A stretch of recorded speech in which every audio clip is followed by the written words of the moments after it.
Зурли, тапани транспаренти беа дочекани како патриоти, обвинети се за терористичко загрозување на уставниот поредок.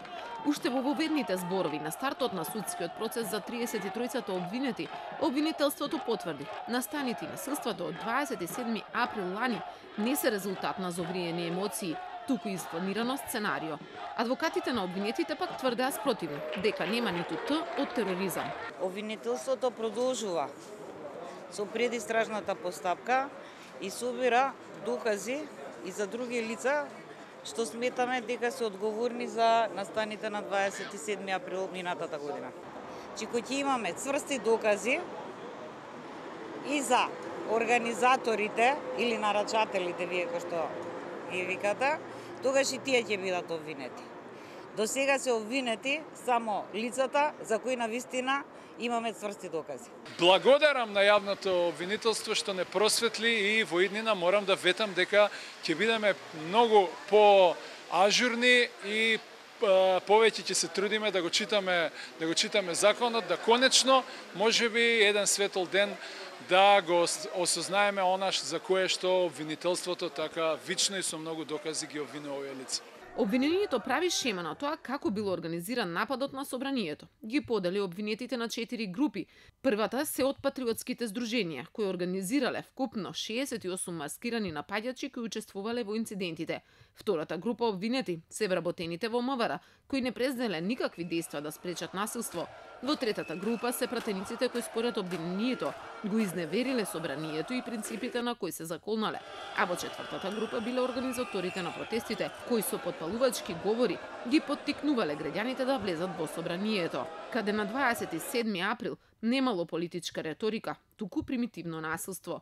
Телефонскиот повик одвиен од телохранителот на Никола Груевски дека оттаму стигнала наредбата за почеток на дејствата се напишани во обвинението. За тој дел нема обвинети. Груевски е повикан како сведок на одбраната на братот на телохранителот. Реално не ни беше во државата тој ден, така да апсолутно не сметав дека треба да биде повикан од страна на обвинителството. А на кои околности ќе го испитува одбраната, ќе видиме. Судскиот процес за крвавиот четврток започна во среда, на 22 август, и предизвикува големо внимание од самиот старт па до сега. Карактеристично е што меѓу 33-цата обвинети има 5 напратеници, 38 сведоци предложени од обвинителството, а меѓу нив премиер, министри, новинари, полицајци и разузнавачи.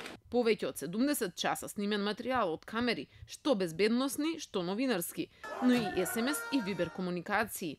Еден заштитен сведок, С1, на кој делови од сведочењето дадено во истрага се објавени, но она што го кажа во суд е заштитено.